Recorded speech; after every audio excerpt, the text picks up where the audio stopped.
Now we move to Flatbush, home to many of Brooklyn's Caribbean immigrants. In any immigrant community, building equity and navigating the banking system can be difficult.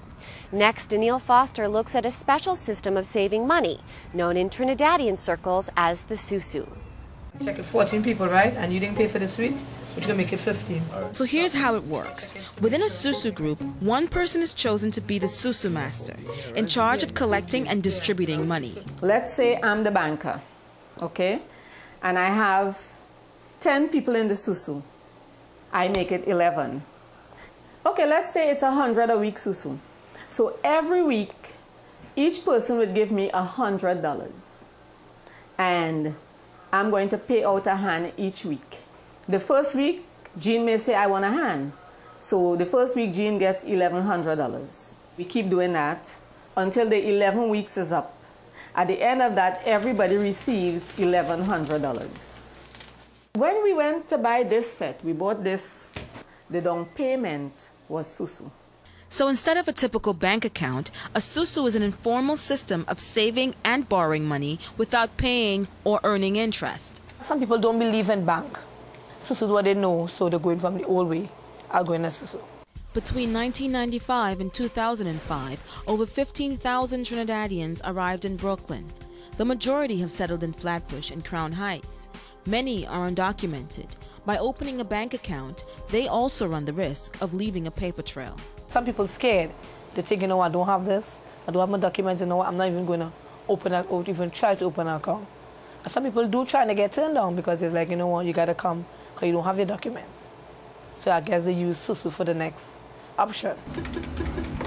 Brian Singer works closely with the immigrant community on financial issues. There is that fear of immigration services, especially for those who are undocumented or not fully paper, you know, they don't have all their papers for the United States. They might fear going into the formal system and getting a bank account because if they go there, they're probably going to be asked for their social security number and they might not have one. Whether it's for saving money or an interest-free loan, one sure thing the susu provides for Trinidadians in Brooklyn is a sense of community. Give people to a sense of belonging, you know, you feel more at home, you know, you're accustomed to that in Trinidad and then you come here, you're able to meet Trinidadians, give them a feel of home, away from home kind of thing. But the tradition of the susu goes back even further than Trinidad. It began in Nigeria and was brought to the Caribbean by African slaves in the 1500s.